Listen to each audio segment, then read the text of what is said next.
Well, I think it's 2022. There's no windows here. Man, you know what? I'm gonna make the best of it. It's it's it's new year, new me, which means I can talk about these movies all by myself without any without any hindrance, especially that Michael guy. I mean, I wanted to hear his silly opinions on all these things, thinking he's so great and stuff. And also, he smells. I don't know how a head can smell, but he smells so bad. It's like if an IHOP threw up.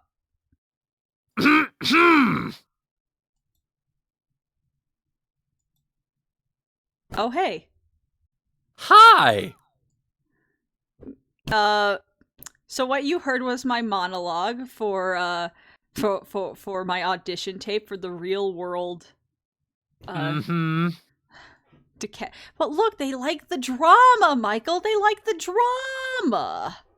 Yeah, and who on the show is coincidentally named Michael? Look, it was just a vocal exercise, okay? Michael Oh, a has vocal exercise. I've never heard one go on that long. I had to hit all the different syllables and intonations that are needed. You're a voice actor. You understand that, and you're handsome. Yeah, but apparently I smell like shit, according to you.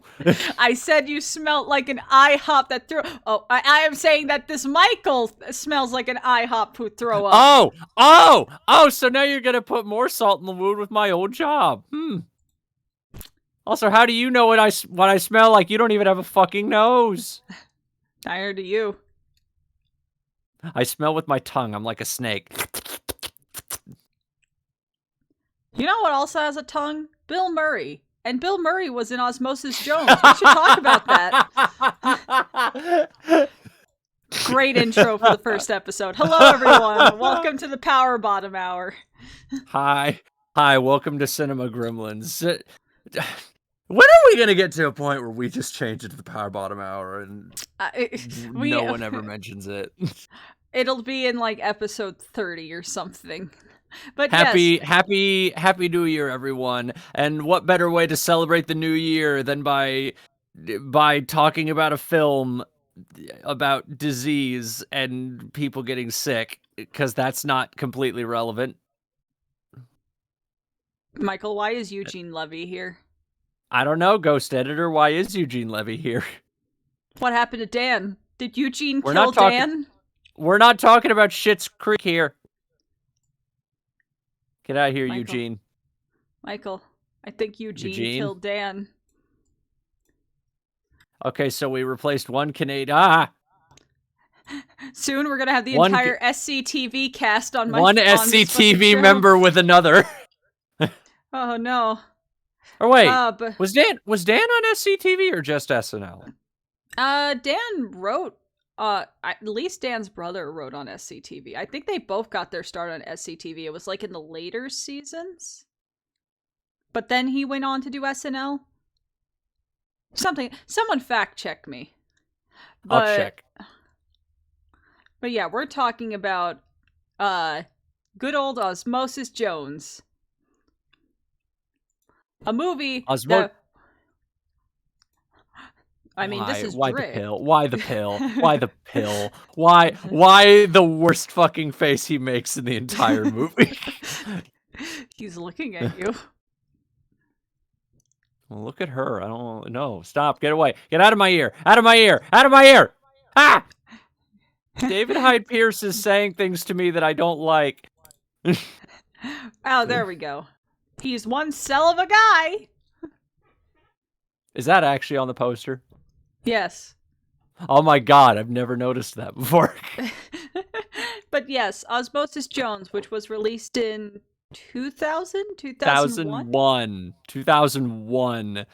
Oh, what the a only great reason year. I know that I watched it a few days ago, and I remember I finished watching it and my dad walked in, and I literally just finished watching it, and my dad walked in and saw like the date of the film on the TV, and he was like, "Oh my god, it does not feel like it was that long ago." So yeah, this movie is 21 years old now? 21. This movie can legally drink. Hell yeah! Osmosis about to get crunk! Osmosis But, about to ruin his liver. I mean, Bill Murray has probably ruined his liver already, but Ugh. that's neither here or there. I think we can say this may be one of our most positive Cinema Gremlins to date, besides Jingle All the Way, because I would say, because here's the thing. I already like this movie. I feel like this might be weird. I like this movie more every time I think I watch it. same. Like, I don't know. There's just, this movie is so fucking good. I don't care what people say. I love this movie so much. I love this. Yeah, I love I this think movie this so movie much. just gets better with time because you just notice more about it and you realize how like smart it is. And I mean, like, I think people can understand we're mostly talking about the animated segments, but the animated segments are actually a bigger part of the movie than I remember. I think Bill was just so gross in the live action segments when I was watching it growing up that I just thought the movie was more live action than animated. Here's the thing. I'll say right now. I told you before we'd started. I have very, very, very few notes about the live action segments to the point that I think 95% of my notes is just about the animated segments of this movie. I mean, same. And We'll leave our live action notes for last because I want to talk about the animated segments. this is a movie where I will admit it has some problems. Of I won't course, say this is a perfect fucking movie. no But movie is at the without same time, sin. this is a movie that is so fucking creative. I genuinely don't care that it has any sort of problems. I am blown away by the creativity of this movie, and I still am.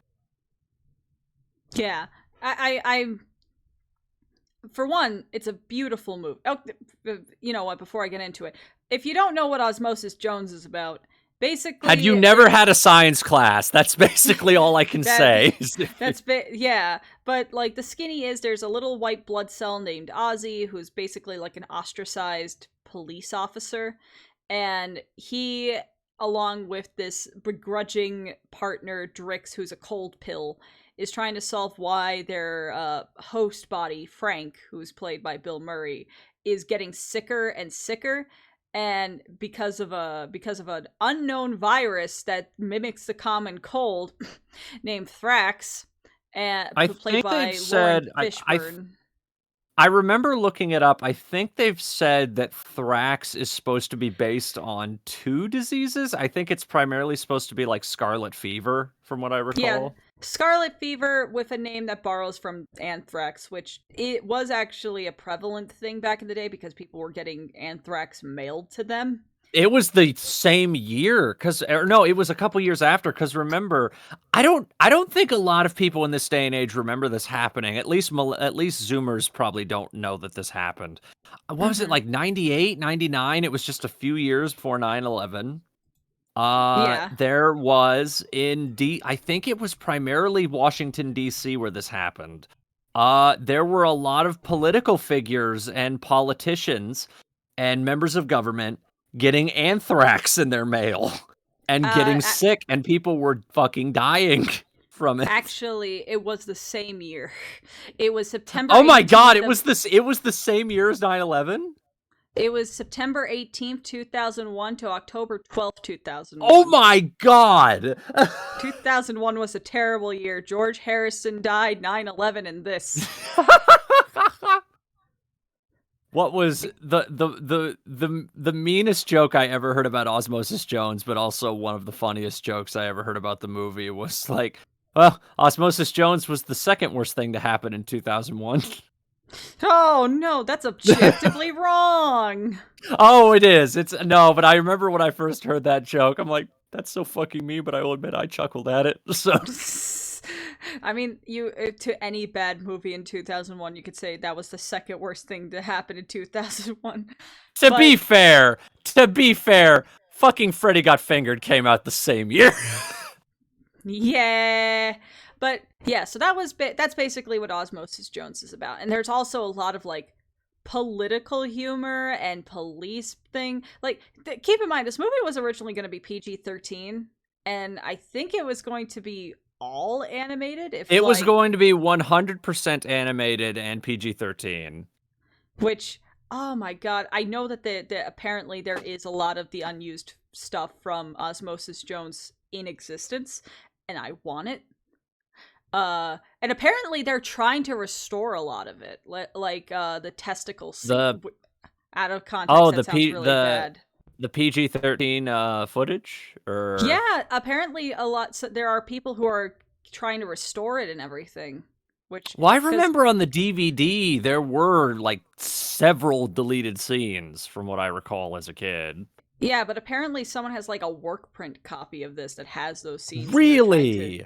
Yeah. I need to look up more about it, but I would love to see what that film would look like with the PG-13 cut. Yeah, but yeah, no. I think the biggest compliment to give this movie is the animation. This is one of God. Because this was during, I call this era of Warner Brothers movies the Dreamcast era of animation, because you have this and Cats Don't Dance and Iron Giant. It's depressing. Because you have these things that are actually game, because all these things can be considered cult classics. Osmosis Jones don't forget Back in Action. That's Looney Tunes Back in Action. You can count these things as retroactive classics because a lot of people look back, or retrospective classics, because people look back on them and are really enjoying them, and they did a lot of different things. These are very diverse movies in subject matter and look and everything. And tone, even tone. And that's why I call it the Dreamcast era, because it's a revolutionary thing that got slept on. And you can also say like the GameCube era in that way. So, but came out the same year as the GameCube, ironically enough. Yeah, so I consider this as like one of the peak ones, because if this got the freedom to be what it wanted to be, I feel like in the timeline where it would have that, we would have more young adult to adult animated films now. Because this had especially when you watch it now, if it weren't for things that obviously feel like executive meddling or lack of communication with the Farley brothers for the live action segments, this could have been a game changer in the world of in like what kind of animation we could see in theaters. It's funny because we talk about the rating. I stand by this is one of the last wholly PG films. To me. Yes. I agree. This is one of the this is a PG this is a PG back when PG meant something. And I'm not saying there aren't some PG films now that still warrant the PG, but PG now does not mean what it meant 20 years ago. It does not mean what it did. I mean, let's keep in mind, Poltergeist was PG when it came out. And Poltergeist, Beetlejuice was PG. If those came out, like, you either would see them, it would either go in one direction where these are counted as general audience, or they would become PG-13. Beetlejuice 100% would become PG-13 if that was made now. Same with Poltergeist. I think Gremlins was also PG. Gremlins and Temple of Doom were the reason that the PG-13 rating got made, basically. Yeah, but I agree with you. I think this, pretty much this, and I would argue Iron Giant, were the two films that were, I think, animated films that when they were PG, they meant it. Because when you rewatch Iron Giant, some of the stuff is a lot more adult in what it is. And I'm not saying adult as in, ooh, sexy or anything, but adult as in... just tonally, the tone of the film, the scenes that are depicted. Prince of Egypt is another really good example of, one of the last PG animated films. It's tonally mature, and I think there is that disconnect nowadays where when you hear something that is rated PG-13 or rated R or is an adult movie, it's supposed to have this kind of checklist of crudeness and rudeness. Not all adults are crude and rude. It's basically that you can have the freedom to if you want to, but it's also just what you're going for, your tone, and how you carry yourself. That's a very different thing than, oh look, penis. But I guess with the animation, I want to talk about the character design in this movie. It's Just not genius. even that character. This is genuine contender for my favorite character designs in all of film and TV. Like, I I can see why. fucking love how like, again, I said earlier, I love how creative this movie is. The world is amazingly creative. Every there's no repeats to background characters in this. Everything in this movie is an original, like, every character in this movie has a unique look, or they have a design that you can tell it's a different character. All the police at the police station look different. If you watch the All the scene with the zit, germs. all the characters look different. Like, every time you see a background character in this movie, they look like a unique character. Yeah, and Like, it really adds to the whole thing of that it is an internal body system. Because you have all these characters that are like white blood cells or red blood cells and viruses and stuff, but there's still, it would have been a very easy way to make the excuse of, oh, they're all white blood cells, so they all have to look the same. And they did not do that. I really, really enjoyed the character. I love this kind of like semi transparent outline that all the blood cells have, which, god, that must have been a nightmare to animate, but oh my god. it's very effective. This movie just looks, the characters move beautifully, because especially Ozzy, the main character, because he's constantly like splitting apart and stretching, the squash and stretch and stuff, because, well, There's he's so a much blood squash cell. and stretch in this fucking movie. So much squash and stretch animation. The fucking facial expressions in this movie are fantastic. Oh my god. It is, I mean, yes, the facial expressions. Like, I there is so much fucking character to this movie. I love Like, how this movie draws eyes. Like, because the eyes constantly have, like, these little bags under them, which, mwah. But just how they, like, move, how they have, like, these crooked smiles and furrowed brows. They don't try to make the characters pretty, which I know that's a weird thing to say, because they're not making them, like, obscenely ugly either. That it's not one of these absolutes. They just have, like, such diverse and expressive faces, which, to be honest, unless you were a comedic relief character back in the day of like the 90s and the 2000s, that was not the imperative with a lot of character animation. That, I because a lot of, think mm-hmm, oh no, yeah, I was gonna say, I think when I remember what did I say? Because at the time there are two movies that came in around this period of time that I stand by were some of the best character, like the most diverse character designs I've ever seen in a movie. This has character designs I've ever seen in a 2D film. Monsters Inc. has some of the most character diversity I've seen in a CG film. mm-hmm, Like, I there's agree. and here's the thing. I don't mean like with Toy Story where there's like, oh, there's a lot of unique looking toys in Toy Story, but at the end, like, they all look like something you would see like in real life. Like, they all look like toys you've seen in real life. Monsters Inc. was everything was a unique design in Monsters. Mm-hmm. Like, everything did not feel like it came from something in Monsters Inc. Everything in Monsters Inc. Every background character in the original Monsters Inc. is super diverse.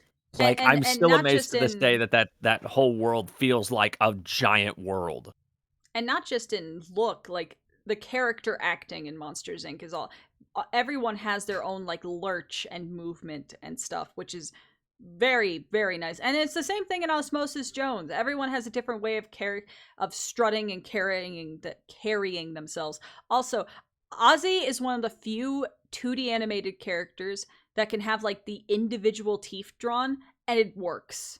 I stand by that to this day because he's one of the only ones that have that besides Thrax in the movie and I Drix. It love just, that, and I love that even the difference in how their teeth look is fucking great. Because like, I love that Ozzy has like the kind of normal chunky like blocky teeth. Thrax has like the fucking. Do you remember that scene in Aladdin when Jafar is disguised as the old man and he smiles and he has like those yeah. Like those those picket fucking fence kind of like looking teeth. yeah, those like long fucking skinny teeth. Like I just love that fucking And smile. then you have like Drix who Dri- has like dri- whose teeth kind of look like they, they're just line textures. They're not like they don't have like bumps and ridges like either Ozzy or Drax. And then you have Leah's who's has like the normal like chunk of white to be their teeth, and I think the mayor has a similar thing with that too. And it Also, just is so good. I love the mouth can I shapes in this talk movie. about? There's Hmm? one thing I want to talk. Can we talk about how fucking amazing the CG blending is in this movie? Oh my god, yes. That Iron Giant walks so the CG in this movie could run because it looks Because great. number one of your main characters, like Iron Giant, is completely CG and he fits. He never looks out of place. Drix, as a character, never looks out of place in the environment at any point. And I think it's actually genius to have him be CG because he is a foreign entity inside a foreign manufactured entity inside of this organic body. So it's a like from a visual narrative standpoint, it works really well. And I just think that's genius. But also like how they were able to make this character so expressive. I mean, I know you hate that grin, but it's a great expression. Oh, And it's a great expression. I just hate that. So my favorite expression he has is right after that when it's like the front view of him and he's pulling. oh, out when the he has that muscle. fucking long, like, smile, like that. Yeah, Just that. that one's my favorite. But it's just kind of like I they were able to make him like so rounded and everything without looking like a reboot character. Because the Iron Giant, they can get away with that because when you look at Giant himself, he is very geometric because he's like a 50s looking Planet X robot Right. thing. And Iron Giant's another effect where to this day, that movie is almost 25 years old, and that is still one of the best CG models I've ever seen, like blended into a 2D environment. Like it's dead ass. fucking perfect. Yeah, Iron Giant, Drix, and the carpet from Aladdin are all three like utilizing CG very well in a 2D environment. I didn't even realize the carpet was CG until like years later. Like I had always thought that was like a really good 2D effect. Yeah, because I think if I remember correctly, it's a 3D. It's either a 3D model with a 2D texture on top, or it's a 2D animation with 3D on top to keep the pattern consistent. Though I will stand by the best CG mixing in a 2D film is Treasure Planet with Long John Silver. That's the best CG mixing in 2D obviously, history. But I mean that's also near the back end of these movies because didn't Treasure Planet come out 2002? Yes, it was a year after this. Yeah. Yeah. So point being, this movie, the backgrounds and how they just make the organ system into a city. Everything is all rounded and kind of lumpy, but a good kind of lumpy. It's just well, and also there's like because all the blood streams are fucking highways. And that's such a creative idea. The bloodstreams are highways. The water, quote unquote, that the firefighters use, I think, is actually supposed to be like platelets. You know what we actually use to heal ourselves. The nasal cavity is literally a dam. Like yeah, and the nasal cavity is a dam. The sweat glands are a spa. And it's so I love how fucking creative this movie is. It's so good. It makes me infuriated that because for people who don't know the production history of this movie, which is a fascinating experience, it had like a 6-year, 7-year development hell of some kind. Yeah, and the thing is, if people look at the credits for the movie, like the ones on the theatrical cut, not going to IMDb. It looks like only the Farrelly brothers directed it. Nay, the Farrelly brothers only did the live action segments, and the animated portion was directed, not just art direction, just directed by a completely different person and different team. And they went uncredited, which annoys me to high. And apparently the Farrelly brothers never communicated with the animation team. Which is just like, Are you stupid? Which really makes me wonder what was shot first. Like that's made me wonder for a long time, because again, this movie had such a long fucking history of development hell that it makes me wonder, like, what was done first. Did they shoot all the live action shit first, or were they doing animated shit at the same time, or did they start the animation before the live action shit? Like, I don't know. I've never really known.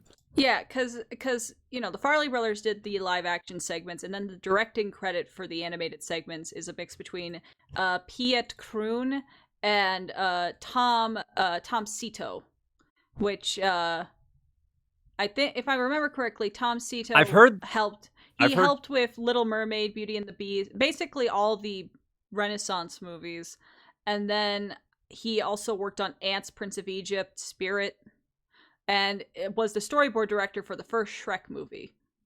And he also contributed to Back in Action, Son, and but Well, yeah, just a bunch of shit. him and Eric Goldberg are like best friends, from what I recall. So Yeah, and then Osmosis Jones of the Pete Kroon also was like the art department head for like Rio the Rio movie, Shrek 2, Iron Giant, Spies in Disguise.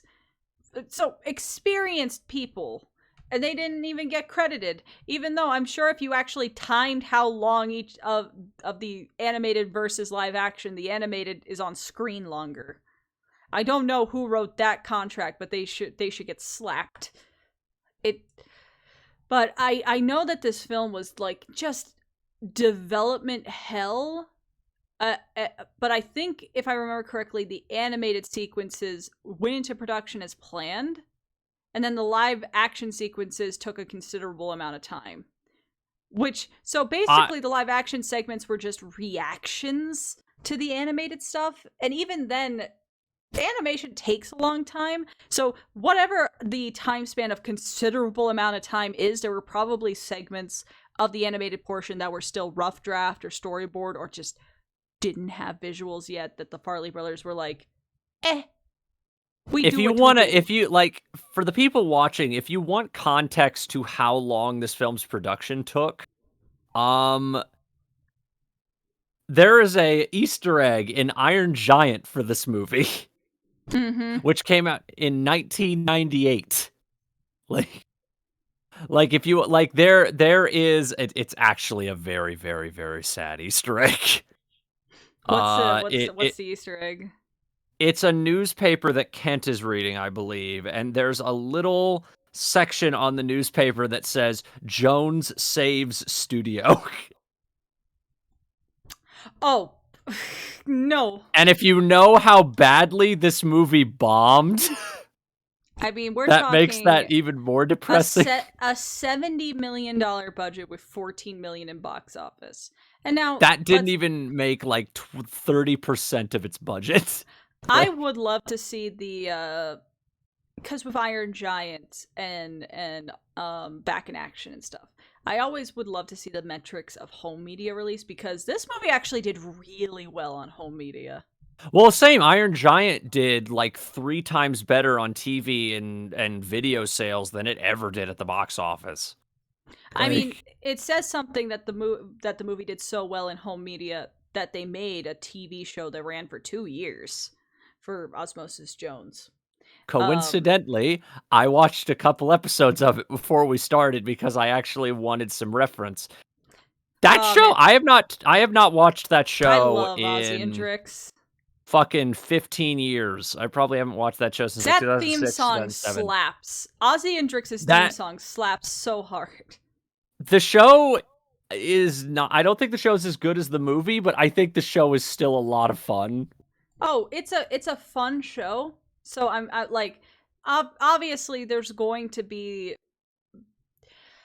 the thing is with kid shows is that because you're adapting it to television, especially since this was the early 2000s kid WB kind of shows, you can't have the nuance that a PG movie can have, because Ozzy and Drix had a Y7 rating, which is an age step down from PG, so I can't blame it too much. But I still have a lot of my favorite part of that show, though, is when they take clips from the movie. Oh it just yeah. there's a scene of Especially one in like the episode. first especially in the first couple episodes, like they'll just recycle some animation from the fucking movie. Like the police guys in the car and then establishing shots, but they conveniently keep City of Frank sign out of the way because they're in Yeah. a different kid. But like my favorite my favorite one is and we'll get back to the movie in a second, but my favorite thing is that they reuse the dam breaking scene. But overlaid on top of it is Jeff Bennett screaming. And you know that girlish scream Jeff Bennett does of No, I know that fucking like that fucking yeah, and it's because Jeff Bennett does not do a David Hyde Pierce impression, and I love that. I mean he kind of does. Yeah, but Like it he's just kind of sounds like his pompous Jeff Bennett voice. Which I mean, I guess that is David Hyde Pierce, but still. Meanwhile, Phil Lamar's Chris Rock is fucking mwah. Like that is. Oh, I love Phil Lamar's Ozzy. It's great. But back to the, you know what? Speaking of cast, this movie's cast is amazing, especially for the animated segments. Okay. Yes, go ahead, I have go to ahead. talk about this. I have to talk about Yes, this. yes. So this movie has something that annoys the fuck out of me with its cast. Oh no. Okay. There is a very. Here's the thing. How many characters in the animated segments talk? A fair amount. Like quite a few have like dedicated scenes to them. Or like Yeah. there will be like a scene, like the two, like when Thrax is first revealed, like those two guys that are cleaning cleaning up all the shit like around the teeth. Those two guys, they have like a scene dedicated to them. Sells vote, man. Sells vote. Yeah, they have a scene dedicated to them. There's that guy in the alley, the common cold virus that they meet with. I'm in the virus protection program. There's Thrax's two henchmen that like you see several times in the movie who have several lines. Yeah, if you None of them credited. None of them credited. It's so annoying, especially if you look at the Wikipedia and you see like the list of voice actors, because they do list the uncredited voice actors, right? I mean, there's probably a few that aren't accurate, but from what I've seen, because I was watching the movie and I had the cast up to like see if I can match some voices I heard. Some of them are fairly accurate. And here's the thing. It annoys me because there's also some character actors in the additional voices that have big... Again, that common cold they meet in the alley, that's a character actor. He's one of the guys from Starsky and Hutch. Like, he was a notable character actor. And the guy who Thrax kills, like, when you first see him, that was, like, one of fucking Howard Stern's co-hosts. Like, Stuttering John Mendes. Yeah, Melendez. There's a lot of fucking characters in this movie who have several lines of dialogue, and they're just not credited to the character, and it annoys the shit out of me so much looking at the credits of that movie and seeing like 30 fucking names and additional voices. And you have like a lot of like veteran voice actors in there because the Spanish germ is Carlos. Oh, there's one of the ones that sticks out the most is when Ozzy goes to the theater and you hear that nerdy one, and that's very clearly Richard Horvitz. Like the second I hear that guy talking. Is that the one with like the watch? We have a lovely show. We have a lovely show tonight at 7 p.m. Like the guy who's standing in front of the theater when Ozzy's in like his depressed state, like near the end of the second act, like right before Thrax takes over. Yeah, and the body. one of the gang members that is with Thrax is Roger Bumpus. Roger Bumpus, Jonathan Adams, I think, is also one of them. Yeah, and then you have like they just have a lot. This cast is really fucking good. And it is annoying that so many of them don't get credited. But of the credited people, we have there's one that confuses the shit out of me as to why he's even here. Please do tell. Why the fuck is Ron Howard here? To be Tom Kalanick, man. I have always wanted to know why Ron Howard is in this movie, because his character is 100% pointless and he's on screen for like 2 minutes. Okay, let me answer your question with a question. Why is there a million celebrity cameos in Muppet movies? Sometimes a celebrity just wants to have that one thing, Or I just want to know why he's here. because he's like one of the biggest names in this cast, and he's barely in it. I think this is one of the last acting jobs Ron Howard ever did, if I remember correctly. Like, what got Ron Howard out of acting retirement to be an Osmosis Jones? What made him come in to do this? I really want to know. Do you think like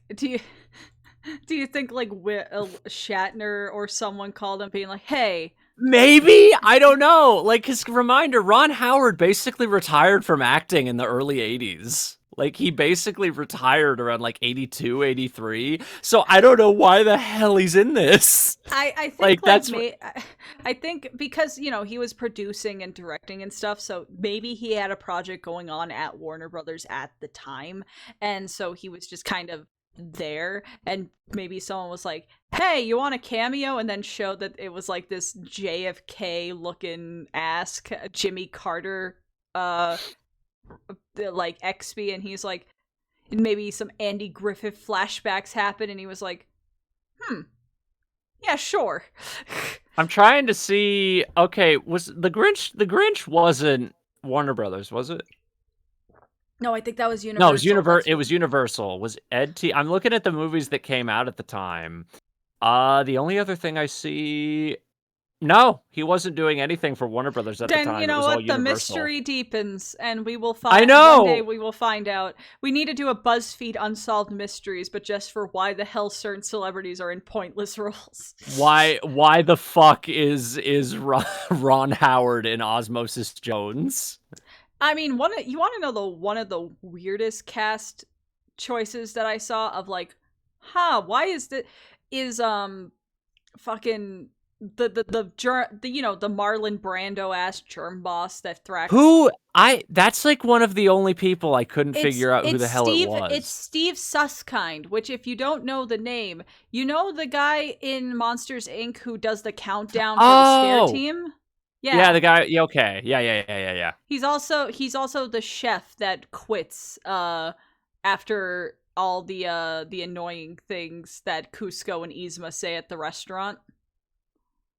I remember him best as he was a one-off in Batman the Animated Series. He was Maxie was Zeus, Zeus. a guy who thought he was Zeus, basically. And he's also Sergeant Squash in the original DuckTales, and he's also JJ Eureka in the original Tick animated series. Yeah, no. Some character actor. But I was surprised that it wasn't because like, there's so many. I was surprised because it wasn't, you know, Jim like Ward or Maurice or something, because I don't know if this was an uncredited thing, but you know, like the Titanic reference they do where it's like it was an honor performing with you. I am 90% certain that was Maurice doing it. It sounded vaguely like him to me, but I don't know. I really don't know. I mean, the other weird thing is the producer of Weird Science and Lethal Weapon and Predator and stuff is the voice of the police chief in Osmosis. Yeah. He was uncredited. And he was completely uncredited. Like, he wasn't even in additional voices. Yeah, and that's his only acting credit. Ever. No. He was also Raoul J. Raoul in Who Framed Roger Rabbit. Apparently he had a voice role in some fucking straight-to-DVD movie in, like, 2005, but it was just, like, a little cameo part. For Tales of the Crypt? The Seventh Dwarf. Some movie with fucking Norm Macdonald in it. Point being, the cast, I don't know what the union thing or SAG thing was going on that they didn't credit so many people.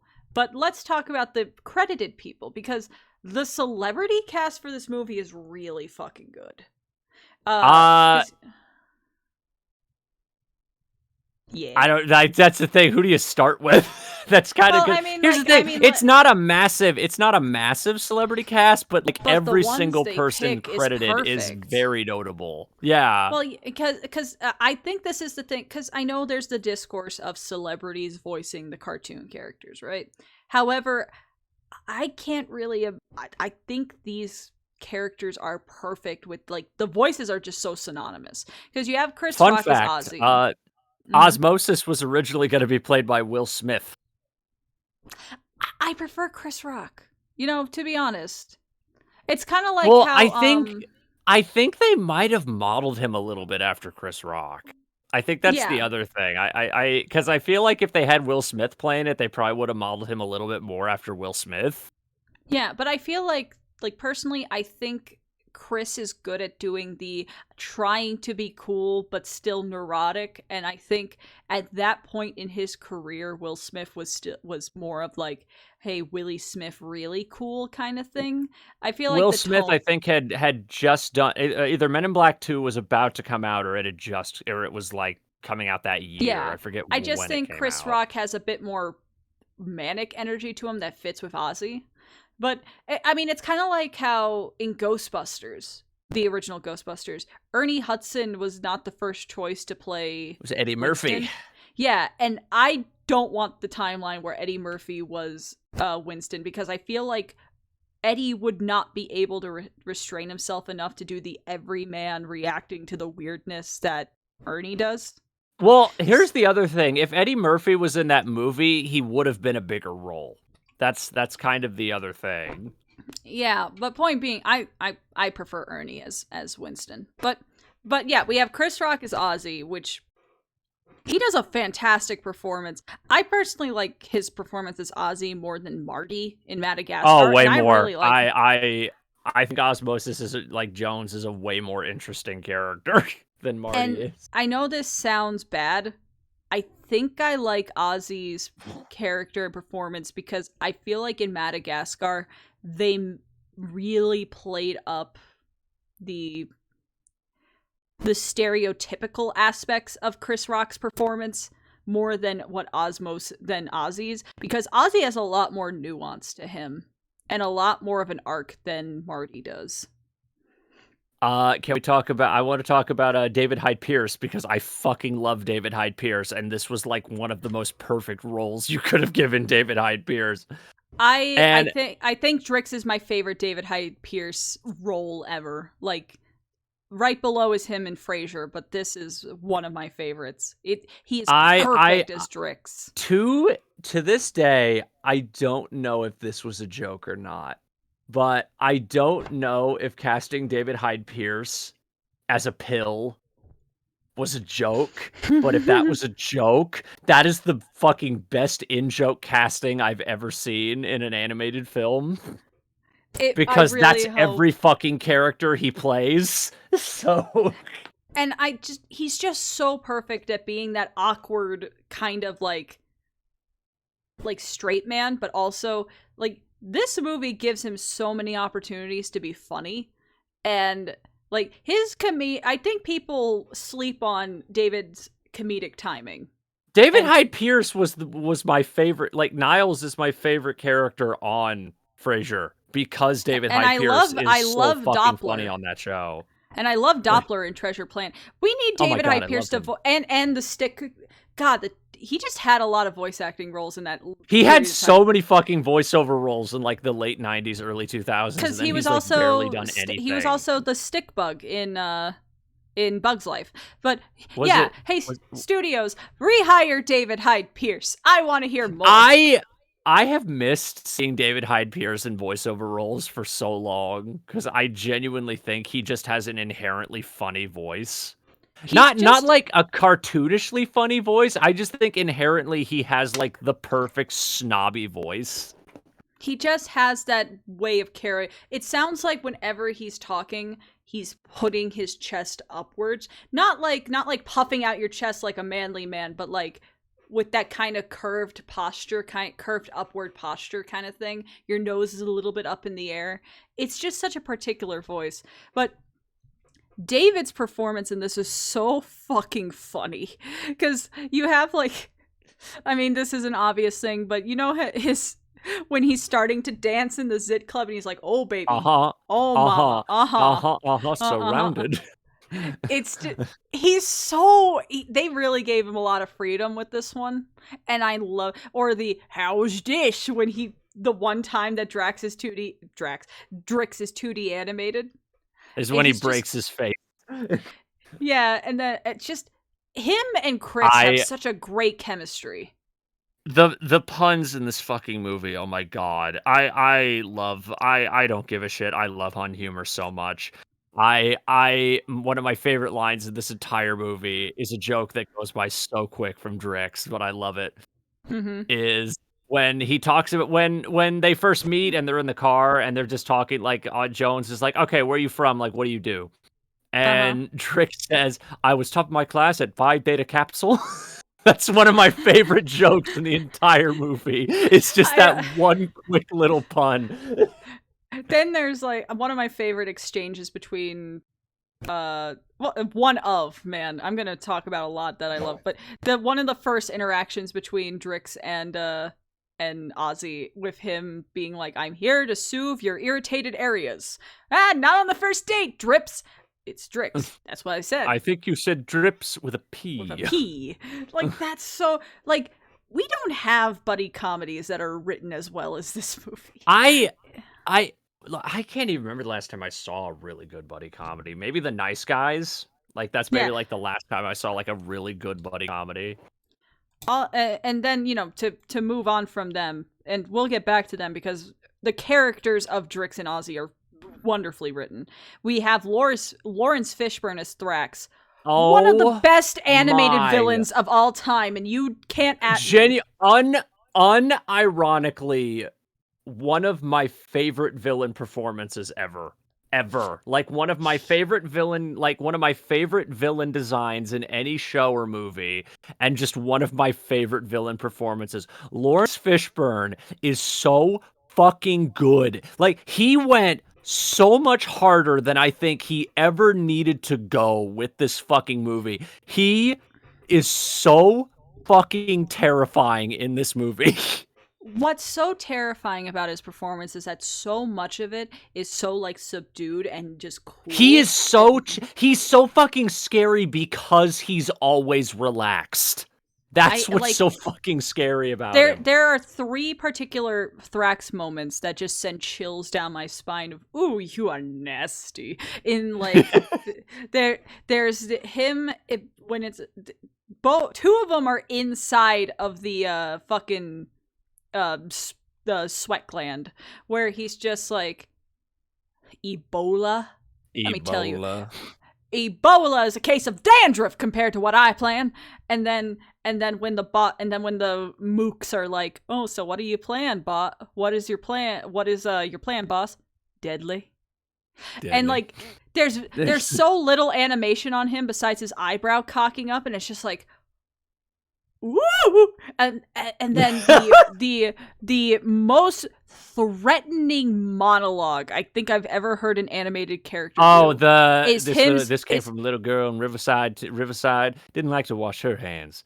Took me 2 whole weeks. And he just keeps going over every single person he has killed. And how he kills them in less and less and less time. And we're talking like old ladies and children. And then, which goes back to when he's fighting Ozzy at the end, and he's like, "Just watch as I break my record when I go to Frank's pretty little girl." And it's just like, it's so good. And he's so fucking good in that role. But one of my favorite Thrax moments is not a threatening moment. It's the one time he experiences fear, you know, besides his death. And that's him in Frank's dreamland. And then he leaves and he's like holding the door back. And he's like, whew! This cat was sick before I even got here. He's amazing. One of my favorite performances from Lawrence. And that's saying something, because Lawrence is an amazing actor. I think what's more fucking amazing to me is that this was his first voiceover job. And he's this good. Like, he had never done voice acting prior to this. And his design is amazing. Thrax is one of the best character designs of all time. Genuinely, one of my favorite, like, if I could rank, like, my favorite villain designs in any, like, whether it be CG or hand-drawn, one of my favorite fucking villain designs ever. Like, top 5. It's so good. And the fact that his main weapon is just this really long fucking fingernail. He has this... It is such a fucking creative... Ghost Editor needs to bring a picture of Thrax on screen. It He's is so fucking cool. It is, again, adding on to just the fucking wild creativity of this fucking movie. It is such a creative fucking way to kill people. Like, like one of the coolest fucking weapons I've ever seen in a movie. And it's just his just elongated finger. Okay, for those that don't know, Thrax, basically anything he touches bursts into flames. Think like when he touches them with the his most finger. lethal version of the Midas touch. Like, the first time you see him fucking use it, you see like when you see like a volcano in a movie and like there's like red orange cracks going through the ground. That's what it causes on people's skin, as basically their whole body starts oozing and they just burst into flames. Because it's that's his whole like parallel with the Scarlet Fever, is that his main way of killing his victims. This is a PG movie. Main way of killing his victims is that he mimics the common cold, but what he does is that he goes into like your like brain where you do your temperature regulation and just steals the thing that the part of your DNA sequence that does it, so your temperature rises to the level that your body is basically melting from the inside. He basically takes the thing that regulates body temperature. Like he basically steals the part of your brain that regulates body temperature, shuts it off. And it's terrifying. And the thing is that he doesn't have to slice anyone, which makes him killing the mob boss is such a fucking lethal death. Oh my god. He doesn't use his melting powers. He just slices him. He it literally implies his finger is like a machete. Like, his finger is literally a weapon even when he doesn't have to burn people. And then he has, and his first kill in the movie is like a saliva boat that broke down, and all he does the two dudes. Yeah, all he does is just tap one of the guys. All he does is just tap him and he starts bubbling, which, by the way, amazing special effects work in this movie, because most of the fire and melting in this is the cells inflaming, which is so well done. But it's just, and he keeps those things that the part of your DNA sequence that regulates your temperature on like this glowing necklace, and it's so fucking threatening. He's amazing. It's a terrifying personification of a virus. It's genuine. Like, I don't even want to know how they would have done this if this was like a cancer cell or something like that. Like, I don't even want to know the ideas they would have, like, depending on what different types of viruses this could have been, or diseases. I mean, like, if it was a cancer thing, his whole ability would be multiplication, which would be terrifying. It'd be like, you know what I imagine that would be? You know the guy in the Matrix that Neo has to fight in, like, the first Matrix? Fucking Agent Smith? Mr. Anderson. Yeah, it would be a Mr. Smith kind of thing, where it just would be a million of them. And they devour shit too. Well, there's an episode of Cells at Work, which is basically anime Osmosis Jones. There's literally an episode of Cells at Work where that is the plot of an episode, is a cancer cell multiplying. Yeah, it's terrifying. And then we have a very, very good performance of Brandy as Leah. And who was only like 24, I think, at the time. 23, yeah, because yeah, and for people, Brandy has acted in a lot of things, mostly TV. But remember, she started her acting career with Cinderella, the television film. In 97. I think most people would know her best as a singer. I think more than anything. Well, yeah, like she that knows. And, yeah, the three things people would know her for is the TV film for Cinderella, because that TV film was very well known, and then you have like Moesha, because Moesha ran for so long, because she was the main character, and then singing, because she's mostly a vocal artist. But this was the first time she's voiced in no, that's a lie. She was in one episode of Jungle Cubs, for all two people that remember Jungle Cubs. Jungle Cubs, the show that was so obscure that even people who talk about the Disney Afternoon don't even talk about it normally. Yeah, I only know Jungle Cubs from a VHS tape where they had like the grown-up Baloo and Bagheera and Kaa as like the setups for Jungle Cub episodes. But the only reason I even knew about it was because I was on Behind the Voice Actors one day and I saw on EG Daily's page that she played Kid Bagheera, and I'm like, what the fuck is this?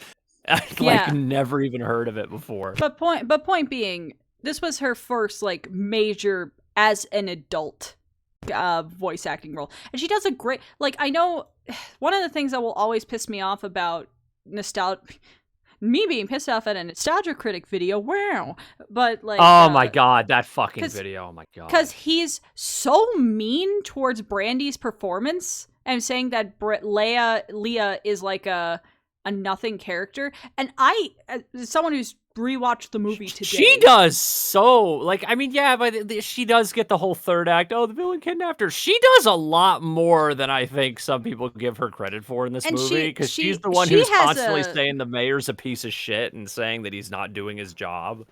And she has a bite to her, too. Like, she has one of the best comebacks in this entire movie with Ozzy, and Ozzy being like, all the cells are lining up to divide with me. Oh, really? Because you look like a cell who divides by himself. Divides with yourself. Oh, that's such the temperature just dropped. It's cold in here. That is such a raunchy ass joke. Yeah, and and also Leah like usurps the mayor a lot too, like overriding like the vocal thing to try to get Frank to just be a better person. Well, and she's the one who fucking calls him out when the virus, when Thrax is becoming a known thing. Like, she's the one who calls him the fuck out on like 2 different occasions. Which, by the way, she has one of the most well-aged lines in this entire fucking movie that she says to Shatner. Oh, what is it? A line, oh man, tell me if this line hasn't aged well. You care more about your stupid re-election than you care about all our lives. Oh. Tell me if that line hasn't aged like wine unintentionally. This movie has aged like wine with the current zeitgeist, let me tell you. It's not a very pleasant flavored wine, but it is wine. Like that I remember watching that movie 2 years ago when the pandemic had started, and I think it was like late 2020, and I heard that line and I'm like, oh no. Like, but yeah, and keep in mind, the only reason she gets kidnapped is because she's trying to take the active measure to get to the DNA sequence room. So the hypothalamus. Thank you. To get to the hypothalamus, so that way she can make sure that people don't die. But when you have Thrax, who looks like he's 7 feet tall in cell height, like, what do you think is going to happen between that and a small estrogen cell? By the way, fucking, it's a great line, but it's genuinely intimidating at the same time. As the second she runs into Thrax, he just goes, "Hey, baby," it just grabs her. Yeah, like, look, there is a reason people are thirsty for this evil fucking virus. That's still one thing. Like, there's people thirsty for a fucking virus. I mean, Ozzy himself was one of my childhood crushes, but maybe it's better because it's a white blood cell and not that. But Brandy does a fantastic job. I think she has like that really good sass and bite, but still has like the caring touch to her. Like, she just has the perfect voice for a character like Leah. Even though one of my favorite little like bloopers that they kept in the movie is that Ozzy calls her Brandy in one scene. Yeah, I noticed that at one point, which I was Brandy, like, that was very clearly Leah. That was very clearly an improvised line. But it works. And then you have William Shatner, who performs one of the most snarmy performances he's ever done, and I love it. It's literally just the mayor. Fleming. It's the mayor from Jaws, basically. That's like the best way to explain the character. Yeah, but he has such good moments, especially like when he's watching the Ron Howard ad, and he's just like blah blah blah. We're beginning work on a third chin. It's like his first line in the movie. He does. I love just how slimy he is, and it's not a Thrax kind of slimy. It's just like. He does a really good job. It's like a certain politician slimy. Yeah, because I you know what? It's kind of like a politician slimy mixed with the guy from Office Space, the great guy. And he just does a great, everyone does such a good fucking job for voice acting. And because this was Chris Rock's first voice acting role too, right? I think it depends. When was the episode? Let me look up, because he was in an episode of King of the Hill, where he was the original voice of fucking Buddha Sack, that insult comic character. Yeah. That was okay. No, he did that character before, 2 years before. Okay, but this was his first like major character role, where he's not playing an XP of himself. Because let's be real, Buddha Sack can also be an XP of just Chris Rock. Well, actually, oh wow, no, he actually had 3 voiceover roles before this. Really? What else? He was the hamster Rodney in Dr. Dolittle, the Eddie Murphy one. He had that weird fucking cameo in AI where he played that robot that gets launched out of the cannon. Like, yeah, but this still highlights that this was his first major voice acting role, where he had to be more than just funny man. So and he does a great job. But yeah, the characters themselves, because you can have a great performance, but how are the characters written? Maybe it makes sense because these are part of the human body. These characters feel so human. I love how they're written. It's so weird because I will admit, I guess you could it's one of those things where yes, it's a very generic plot.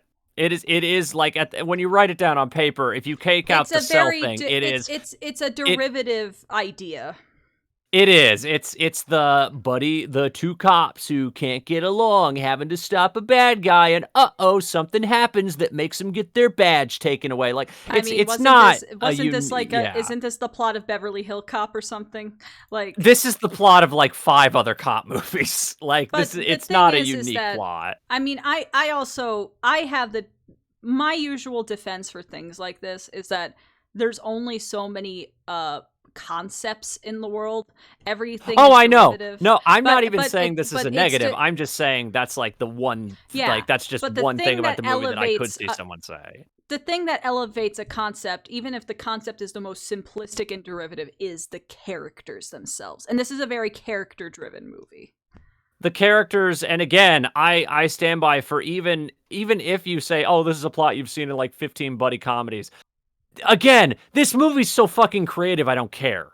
Like, that's the thing. Like, this movie is so wildly creative, and I like the characters in this movie so much that I don't care that I've seen this plot before. And it's also just, if you're gonna put this in the league of other buddy cop comedies, this one's really up there in the comedy. Like, the pun humor is so good, and then you have, like, just everyone is so snappy to each other. Like, this movie has a very breakneck pace when it goes into humor mode. And there's not a lot of I don't recall there being a lot of fucking duds. Pop culture-y shit. Mm-hmm. Like, I don't remember there being a lot of fucking like, oh, let's reference this thing. Let's reference this thing. Honestly, let's reference this thing. There's more cultural references because there's like peace in the middle ear or something like that. And, oh my god, I love that pun so much. But the thing is that there's a difference between referencing what the social and cultural zeitgeist at the time is and then pop culture. Because should we talk about Kidney Rock? I mean, I was about to say, you're reading my mind. Get off my brain cell. Get off my hippocampus. Oh my god. Is that the closest thing is the Kid Rock cell, Kidney Rock, which is the most on the nose one. And okay, I used to like that song back in the day because the Daddy Likes the Disco. But that when you song listen to is the full catchy song, as hell.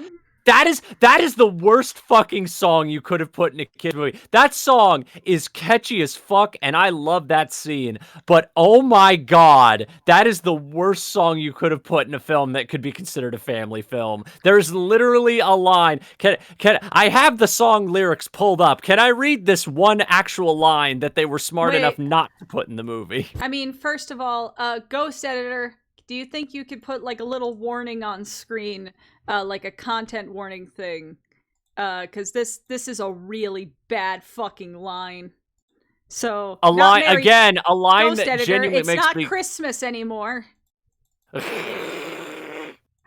Trust me, this line is for people who get more than coal. Ugh. Oh my god, I hate even looking at the line. Oh my god. Now, here's the thing. The whole song starts out fine. Thank you, Ghost Editor. Statutory ref. But, like, here's the thing. The song, I mean, yeah, there's stuff like, I got a fatty in my ashtray, which they kept that line in the movie. Yeah, but look, They kept- I can fully. I mean, germs using drugs. I mean, you're in the human body. That makes sense. Okay, got a fatty in my ashtray. Let's see. Now we have the lines like, bass pushing through my backseat, got fly gold rings, I'm the biggest player, kicking out them sex rhymes, which that's already, I think they cut that line out, so they knew to cut that line. But, I mean, that's already a questionable line for a song that should be in a kid's movie. Everybody wants to be my friend, but I can't be your friend, no, unless you got some endo to smoke. I ain't no joke. What is endo? Endo. Even Genius.com doesn't say what endo is. Is endo like endorphins? Like, Endo is the first thing I saw was the global pharmaceutical company when I looked up the name. This medication is to relieve moderate to severe pain. So it is a drug, but how do you smoke it? Now, here's the line that makes me go, how the fuck did they put this in a goddamn family film? Mm-hmm. Young ladies, I like them underage, see? Some say that's statutory, but I say it's mandatory. Like, oh that's my a song. God. This was a song they put in a kid's movie, and it has that lyric, and I don't know how anybody thought that was a good idea. Yeah, and that, obviously, that line is not in the movie cut. It goes straight to got soul G like Al Green, coolin' like the A-team, from Maine to San Francisco. I'm shooting like a pistol. I'm so slick, I'm Crisco. Daddy likes the disco. The disco. Honestly, I mean, Kid Rock being the character in a family film at all is already a very questionable decision, because he was known for raunchy ass shit, like his lyrics. You want to know the weird thing? First of all, I can fully believe Kid Rock being a gross cell inside of his it. But secondly, my mom loved Kid Rock.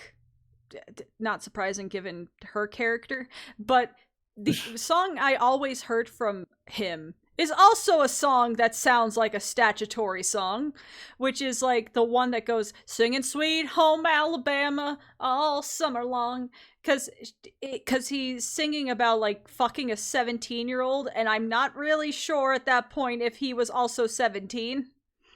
And it's just like, Kid Rock, how many songs do you have about you fucking high school girls?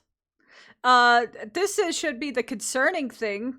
You're kind of having more overtness than fucking R. Kelly. That's bad. But yeah, so it's just also, this was like one of the last performances of like the little person that would perform with Kid Rock. Mac G. He had passed away before the movie had come out. Which, man, he was part of that line of like, but I say it's mandatory. Well, oof. Mac G was also oh my god, if you actually look into the personal life of Mac G, it's depressing how much medication he was on like his whole life. Yeah, but I mean, he's a little person. They all. I know, but I just remember reading through the shit on Wikipedia. I'm like, oh my god, what a fucking sad life. Just Yeah, because he said had he was like an like constantly. autoimmune disease, celiac Yeah, he had like a disease. shit ton of. He had several different diseases. He had to He take like had a like shit ton of medication like every day. he was required to have Like 65 pills taken daily and also doing daily dialysis. As someone who's seen dialysis performed, that is one of the worst treatments to have to go through besides chemo because you're just getting your blood taken out and put it back in you, and that takes hours. And yeah, so that's okay. Ghost Editor, thank you. We are done talking about gross Kid Rock. Thank you. ugh. But I mean, besides that, the soundtrack of this movie is bopping. Oh, the And soundtrack is fantastic. Fantastic soundtrack. I actually have it. I actually have the CD. it actually went to the Billboard Hot 100, like one of the Yeah. songs from it. Which it was Trick Daddy's "Take It to the House," which made it on like 88 on the Hot 100. Which good for you, but like because you have because you have an you have an R. Kelly song in there, I believe, and then you have like a Brandy song. You have "So Long." You have fucking Uncle Cracker also is on the soundtrack. Sure. Does Brandy have a song on the soundtrack? Yeah, it's open. I was gonna say I'd be surprised if she didn't. I mean, I feel like that would be in the Contract. But I mean, also, I believe I swear has been in so many fucking movies. It just you can pick another song. Which But, song? What the song Brandy has? No, the R. Kelly song, I believe. Oh, that. It's sad. All right, listening to R. Kelly music makes me sad because I love some of his songs, like that one. It's one of the hardest examples of separating art from artist. I know it's like I fly like I want to fly from Space Jam and fucking that song like R. Kelly. I hate it so much because No, like you know what? No, I'm gonna fly like an eagle is just sung by Michael Jordan. You can't tell me otherwise. I'm rewriting history. Well, I remember a friend said like when that shit about like Scott Cawthon came out, it was like no, Hatsune Miku made Freddy Fazbear. Exactly. But yeah, there's so much good about this movie, and like I also think it. Besides humor wise, I like when this movie wants to take a breather and be like sad. It really knows how to do it. Like when Ozzy gets kicked from the Force because William Shatner's a fucking asshole and blames because he's him William for everything. Shatner. Yeah. And you know, Drix is basically deported. Like, because he's not just getting deported; he's getting deported to be pissed out. So he's gonna die. This is one part of the movie that I have always found kind of weird is that the mayor says you're a sugar pill, a placebo. I'm like, then how the hell did he do all the shit that he did? Well, the like thing is I know that placebos can be effective for some people, but to the extent that he was in the body made me go, how the hell was he this prevalent then if he was a placebo? The thing is that, like, I can actually explain this, because I know a little bit about medicine, is that when it comes to stuff like cough syrups and, you know, these kind of things, they're essentially painkillers in that they are not actually curing the problem as so much as they are providing your body enough relief so you will actually not exert yourself so your body can focus on healing itself, which is why he says I want to relieve your irritated areas and stuff, because what he's doing, like, his main power is freezing, so that's just providing relief. It doesn't make the sickness go away. So that and also him saying that he was a sugar pill actually is a callback to Ozzy's first statement about Drix when it's like, when the pill is seen and Brandy's like, oh, it's so big. It's like, and don't be too impressed. 90% of that's just sugar. Yeah, 90% of you is stupid. And it's just, and, you know, it's just a, but also I think like the term placebo and stuff is also just, that's the pill equivalent of saying slurs. Because I mean, this movie has a lot of thinly veiled sociological things going on here. Very thinly veiled. very thinly veiled. And so that's why I'm just kind of like that the whatever you want to view that as. I mean, it also leads to the sugar pills have cured cancer line, which is a great line. That is a great friendship quote. Uh Ozzy, have you ever really met a sugar pill that cured cancer? Nah, but it's a great thing to Nah. say. but uh but when the movie wants to take a break and breathe, it does a really good job. It also does a great job at being disturbing. If not with Drax, the fucking dream theater that Thrax went through is really creepy. Can I talk Like, about one of the posters saying your worst nightmare, and it's fucking Chris Elliott's character, which is his brother marrying his uh-huh. daughter? I mean, that would be anyone's worst nightmare. I know, but that for the longest time, I actually, as a kid, I didn't realize that was his brother. I thought he was just like his good friend. So that I joke thought it made a was lot his more sense to brother. me. I thought it was his Like brother-in-law. Like it was his widow's his I had never picked up on the brother thing for a very long time until I saw it when I was like in high school. And I for mm-hmm. the longest time just thought Chris Elliott was like his best friend or something, or like just that one guy that would actually hang out with him. I And then mean, I was it and takes a then lot for me to believe that Bill Murray and Chris Elliott could have a blood relation. yeah. And I like Chris Elliott. Oh Like yeah, that's we're not gonna poo-poo on Chris Elliott in this house, but like, I but need to yeah. see So I need to see fucking Cabin Boy at some point. I just need to know how fucking batshit that movie is, like everybody tells me it is. it very much is, but like that.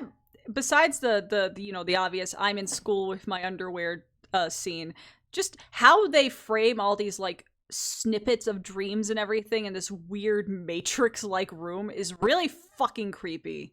Can And I alright, yes, I think no, go it's ahead. time no, Go. you do your point, and then we'll talk about the live action shit, because I Oh think we've well, held my off on it enough, because we're already what like an hour 15 into this. what Like I was actually gonna say is the lead into the live action segments. So you read my mind.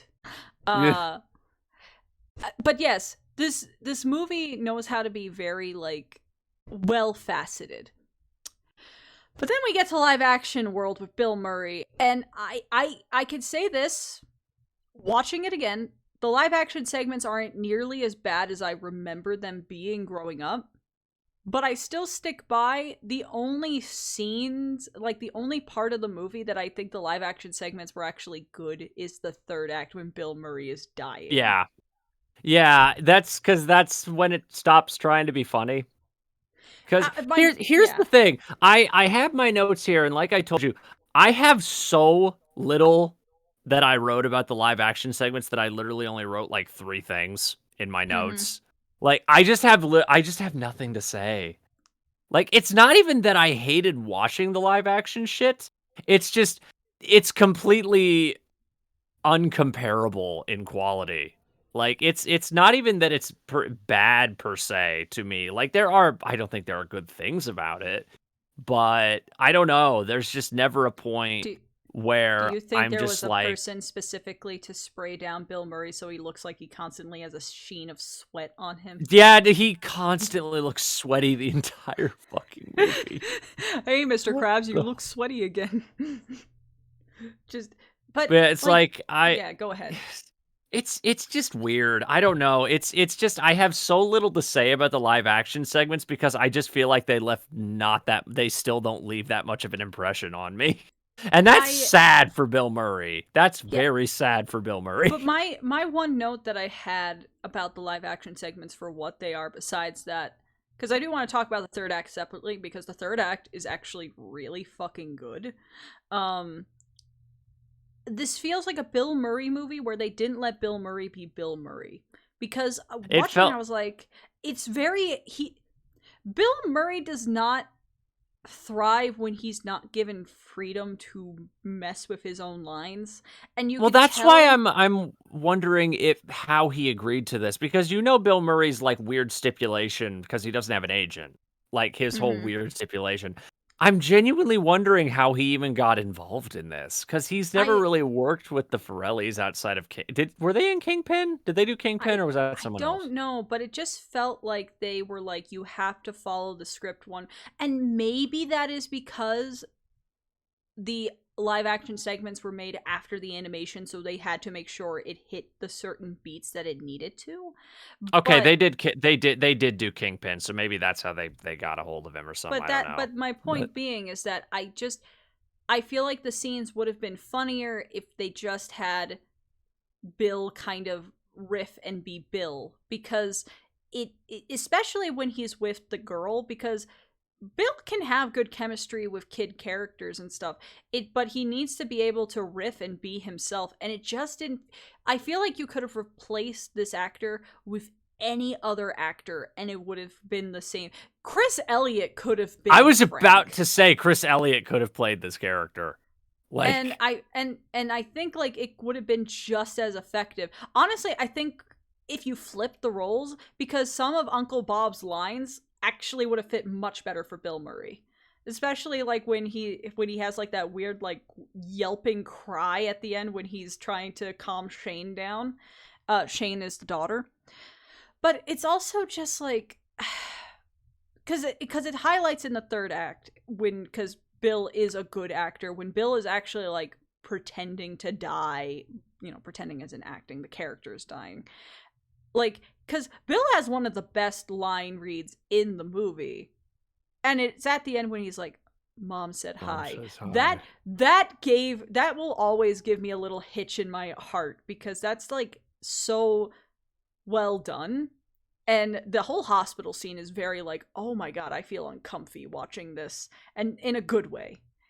This is a very effective, oh my god, they are really trying to revive him kind of thing. Because a lot of other kids movies would have probably put more discretion on the shots and stuff, but no, they were like, no, show them This putting man ice is and try, fucking dying. This yeah, man is dying. saying Like, code blue and all this shit. Like, this is actually really serious. Like, they didn't pull punches there. But I no, it feel, it legitimately feels like, no, this man is dying. This man is yeah, actually dying. yeah, and I just feel like if they put as much effort into the first two act scenes as this, it would have been better. And I feel like if we lived in the timeline where the directors communicated with each other, if there wasn't nearly as much production hell with the live action segments as there was the animated segments, we could have had more communication with it. But you want to know something? I thought about this at the beginning of the podcast, and I want to state, if I could go back in time and pitch how the live action segments would be done, you know what I would do? What? I would pull a Wizard of Oz. I would have the live action cast be the voices of the cells that we follow. Ooh, that would have been interesting. So have like Chris Rock be the only one who would not be a live action actor would be Brandy, and I think that be with the implication that Brandy was like His ex-wife or the something like that. his like dead wife and stuff, and the estrogen cell is like the one that would be implied to be the voice, because then because you don't have to state it, you don't have to show, it's a show not tell kind of thing, or lack thereof. But then you have David Hyde Pierce as which would have been like his best friend, or maybe someone who's trying to help him get better, and then all that kind of stuff. And then you have like, 'cause I know that it would have had to have new characters added and things rewritten. Like maybe have the David be like the character that's trying to have him get better, and then you have who sides with the daughter. Maybe it is his. Maybe it would be the brother-in-law. Like he saw his sister die, and he doesn't want his brother-in-law to deal with the same thing. And then you have like William Shatner as Bill Murray's actual like older brother or father or something, and being the gross obese enabler. Because I feel like that could have had some narrative parallels that would have been at least interesting, and could have brought some more of the nuance that we see in the animated segments to the real world. But I don't feel like the directors were a good fit for the live action segments, because they really wanted to push that gross out, push that like not raunchy but crude kind of humor. And How while how the there fuck did is, this man how the fuck did this man not get fired from working at the zoo for choking a monkey? How did this man not get fired for that? I feel like he would have gotten fired for just being gross around the consumers, around the attendants, because all those attendants could see him eating that fucking egg that the monkey just put in his mouth. So it's just kind of like, Also, realistically, that chimpanzee would have broke his fucking hand if he tried to choke him out. It would have ripped his face off. That wasn't a bubbles there. That could have been anything else. I just want to know, like, how does someone go from working at a pea soup factory to a zoo? Well, they do say at one point that, like, Chris Elliott's character, like, called in a favor, like, but to it's get just him in. Also, I hate the pea soup factory thing because he threw up on the teacher. I feel like it would have been like, if the I just feel like the story would, that whole thing of like, oh, he got humiliated, this is why his health and stuff went down more and more kind of thing. It's just like, that was a very, feels like an idea that could have gone through a few more drafts. And honestly, you didn't need that part in his life kind of thing. The only reason they did it is because of the origin story of why Ozzy got ostracized at the police station.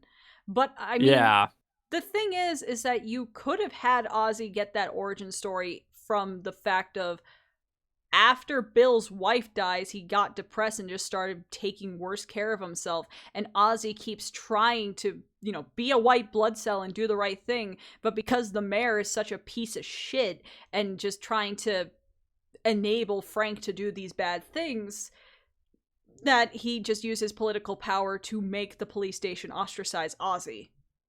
And say, oh, everything that Ozzy did is a false flag. Which would have been very realistic for, a politician. So it's just kind of like, it wasn't necessary to have him throw up on Molly Shannon. Long story short. I mean, it also wasn't really necessary to have Molly Shannon in the movie, is the other thing. Poor Molly Shannon. Because Molly Shannon has always been one of those people I've been very mixed on for most of my life. Like, in terms of things I've seen her in, and this is one of those movies that kind of doesn't really do her any favors in swaying my opinion. She's unnaturally mean. Like, can we just state that she's mean to the point that she's fucking over Shane, having a good life? You were thinking of Inside Out, weren't you? They do kind of look alike. But, how much that she was willing to fuck over Shane's life and stuff because of her not liking Bill, which is like, that's really scummy. You are scummy. Also, you put a restraining order on a guy that threw up on you by accident? Yeah, like, you don't have and you successfully got that restraining order? Yeah, like, this. Why does the world hate Bill so much in here? Because he getting fired for accidentally throwing up on someone, and the news outlets being like, this is a good enough story to circulate. Can I talk about the dude with the camera with the fucking finger on the trigger like a fucking machine gun that got that perfect shot of him throwing up on Molly Shannon? Yeah. And you know what?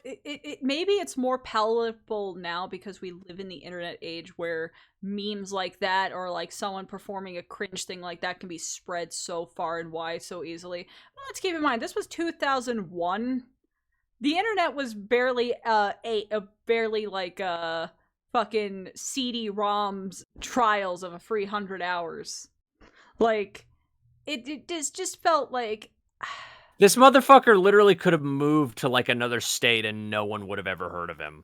Like... Exactly. And, hell, honestly, he could have moved to probably, like, he could have moved, like, an hour upstate and they probably still wouldn't have heard of him. Like... And you could still have the conflict. You could have said...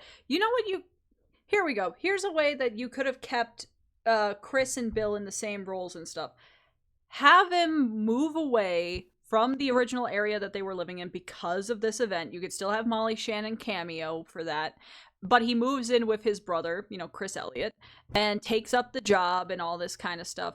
But the big thing that Shane feels ostracized about is that not only did she lose lose her mom, she also has to start life at a whole new school, and her father's not even taking care of himself. So, and they're living with Chris Elliott. So I feel like there's more that you could have done here, and I don't know how long the production time was of filming the live action segments, because we know that the animated segments at least had a decent production schedule because they went on like normal. I don't know if they only had like a few months to write and film the live action segments, but And it there's not a just lot feels of so information rushed. about there's not a lot of information about the production from what I can find, like for the live action shit. The thing that pisses me off about not the movie, but the company of Warner Brothers, is that you could actually find articles where the CEO of that time of Warner Brothers was stating that Osmosis Jones was the nail in the coffin, or his reasoning for why 2D animation is not viable. And I think that's bullshit, because if you actually lived in 2001 when this movie was coming out, they barely advertised it. That was Warner Brothers was so shitty at advertising their animated films. And it felt like, no, you just don't want to invest the money in marketing, and you're blaming the films for your own incompetence. You are Mayor Fleming. Like, it's just like, it makes me feel bad, because this movie is a very fun movie. Even with our criticism of the live action segments, it's a very fun movie. And with how beautiful the animation is, it probably was really fun to watch on the big screen. I mean, you had to see I sweaty saw Bill it in Murray on the theaters. big screen. I mean, Yeah. I was 5 when I saw it in theaters, so I don't have any memory of it, but I know I saw it in theaters. Point being, I feel like this movie is starting to get a cult status, and I'd say because it it's has for probably the last decade, well, honestly. I feel like Zoomers are starting to get to it too, and everything, because of, well, the world right now. And I feel like it will just get more appreciated with time, as kind of like how El Dorado gets appreciated more and more as a comedy 2D thing, compared to Prince of Egypt, which is just Because a masterpiece. El Dorado fell into obscurity for probably, like, I'd say a decade, like, after Yeah, it came out, and but then I in feel the like mid-2010s, it, like, really picked up. yeah, but I feel like it's kind of what Prince of Egypt and El Dorado was, is what Iron Giant and Osmosis Jones is that you have a really well done, uh you know in the way of Iron Giant, like coming of age, fantastical Spielberg-esque story, and then you have like Prince of Egypt, which is this wonderful epic. So, but generally like mature themed kind of film. And then you have Osmosis Jones and El Dorado, which are these very snappy, great like comedies that take because Road to El Dorado is based off Road 2 movies and stuff, and then this is the buddy cop movie kind of thing. Derivative concepts, but with great characters. And I feel like just as much as El Dorado gets picked up and is viewed with the reverence for its writing and humor, Osmosis Jones will eventually get that, and also respect for its animation. And yeah, it's starting to get picked up, and I have just this inkling it's going to pick up a lot in the 2020s. So, and I mean, hey, in a few years we'll get the 25th thing, so maybe we'll get a nice There's still crisp no Blu-ray release. there's I was gonna say, there's still no fucking Blu-ray for this movie, and that I really genuinely hope we annoys the do. shit out of me. I do hope we get one fairly. I don't want to wait till the 25th anniversary, but I do Well, hope we and get one soon. there's very clearly some cleaned up versions of the film, because I've seen it on streaming and it looks pretty nice when I've seen it on streaming. So there's very clearly cleaned up versions of the film. I think with the discovery of the work print versions and people remastering those scenes, that maybe that those are the inklings that we could get a home media release, so that way we will see those things. And I have a feeling that companies right now are currently banking on like their older properties, because I mean, look at the Disney movie club and what they're releasing. I mean, they're releasing a whole Proud Family thing and Chip and The Dale and all these things. last 6 years has been such a spike in nostalgia. Like the last 5, 6 years. And I feel Like I'd like say with the pretty much ever since 2015. And I feel like we're getting to, because now Osmosis Jones is over 20 years old and everything, we're going to get to that stage where they're releasing that because, well, time is passing. This is our childhoods and stuff. So they're going to bank on the late millennial, early Zoomer nostalgia, which Osmosis Jones is included. Because a lot of the stuff that's been released in the past 6 years goes to, I hate the term, but geriatric millennials, which are the people who are in the earlier half of the millennial generation. And then, we, like you and I, are kind of in that mid to late part of the millennials, to where, at least with me, some people count me as the Gen Z, because 1997 is like that weird lost year, because some people count millennials 96, some people count millennials start ending at, the millennia. My opinion is that the millennial period ends in like mid 96. That's always been like my early to mid 1996 has always been like my cutoff. So I'm like barely a millennial because I was born like the first month of 96. So. I mean, my personal consideration for what a millennial is what was happening culturally at the time. I feel like the popping of the internet bubble would be the start of the Zoomer generation. Because to me, millennials should have the experience of being in the primordial time of the internet, and then we were cognitive when we were having the shift into stuff like smartphones and everything. And then Gen Z are the people who that was their norm from the get-go. So I feel like millennials are in that technological transitional time. Because to me, I count generations based off what happened culturally. But there's a lot of different gobbledygook with that. Point being, I feel like we're going to be in the time where in the next 5 years, we are going to get a Blu-ray release of Osmosis Jones. And I swear to God, if I'm being a fucking Nostradamus, and then we hear next week, oh, Warner Brothers planning to release this, I am going to fucking... Jones. Yeah, where is my testicle Plus cut? a DVD of fucking Ozzy and Drix, because that show's also never had a release of any kind. I mean, it's a Warner Brothers property. You could put Ozzy and Drix on HBO Max. There's so many Kids WB things they could put on HBO Max, but I think they're just gonna bank on Cartoon Network shit, honestly.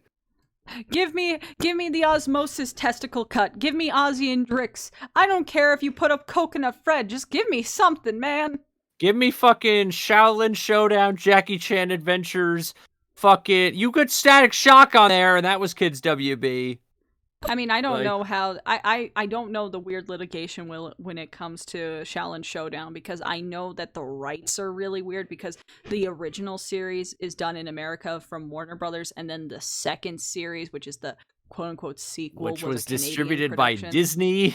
for some reason. Yeah, and it's a Canadian production. But apparently the woman who made Shaolin Showdown does have the intellectual rights still. Good for her, because she has been trying to pitch and get another Shaolin series off the ground, which I would welcome, because Shaolin Showdown is amazing. If we ever do a TV Gremlins, I would love to talk about Shaolin Showdown. But, I mean, I've thought about doing shows on here before, so... Yeah, maybe Ghost Editor can turn this into a TV den. But Dude, let's turn this into a fucking man cave! Oh my god! Hell yeah! We can get a pool table? Yeah! Let's get an N64 and play the crappy N64 version of Tony Hawk.